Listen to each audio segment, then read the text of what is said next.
দেশের ক্রীড়া ফেডারেশনগুলোকে প্রশিক্ষণ ও আয়োজন খাতে অর্থ বরাদ্দে নেই সাফল্য কিংবা সম্ভাবনার মূল্যায়ন। সক্রিয় আর অপরিচালিত ফেডারেশনের বরাদ্দে দেখা মিলেছে অসামঞ্জস্য।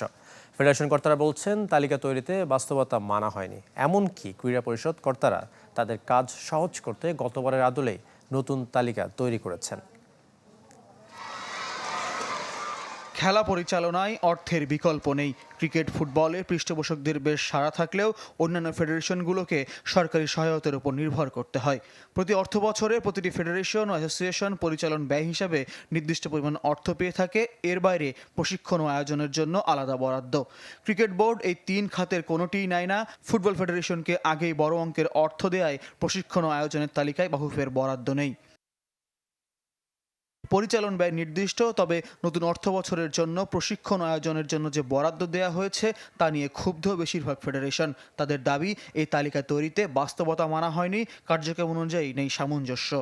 উচিত ছিল যারা ভোক্তা তাদের সঙ্গে বসা, এবং ক্রীড়া পরিষদের যারা বেশিরভাগ এক্সিকিউটিভ সরকারের ক্যাডার সার্ভিসের অফিসার এখানে আসেন, ওনাদের হয়তো সাময়িক এখানে আসা, সাময়িক যাওয়া, তো এর মধ্যে ওনারা বুঝতে উঠতে পারেন না যে কোন ফেডারেশনের কী কাজ।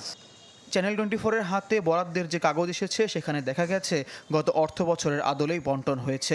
কোন ফেডারেশন কি কার্যক্রম সম্পন্ন করেছে বা করতে আগ্রহী কিংবা সাফল্য সম্ভাবনা কিছুই আমলে নেওয়া হয়নি।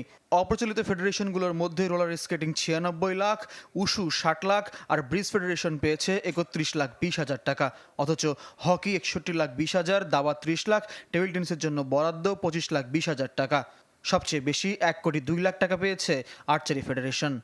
আমাদের দাবা ফেডারেশনের দুটো বিগ টুর্নামেন্ট খেলতেই আমাদের 30 লাখ টাকা লাগে। অলিম্পিয়াড এবং ওয়ার্ল্ড কাপে আমরা অংশগ্রহণ করতেই আমাদের 30 লাখ টাকা লাগে।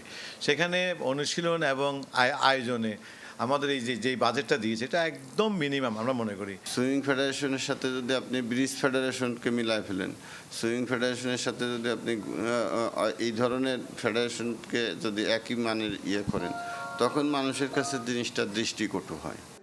বরাদ্দ নিয়ে ক্রীড়ামন্ত্রী কিংবা জাতীয় ক্রীড়া পরিষদ সচিবের মন্তব্য জানা যায়নি। তবে ফেডারেশন কর্তাদের সাথে মন্ত্রী বুধবারের বৈঠক সূত্রে জানা গেছে, সামঞ্জস্য বজায় রাখতে তিনি সক্রিয় ফেডারেশনগুলোকে বিশেষ বরাদ্দের আশ্বাস দিয়েছেন।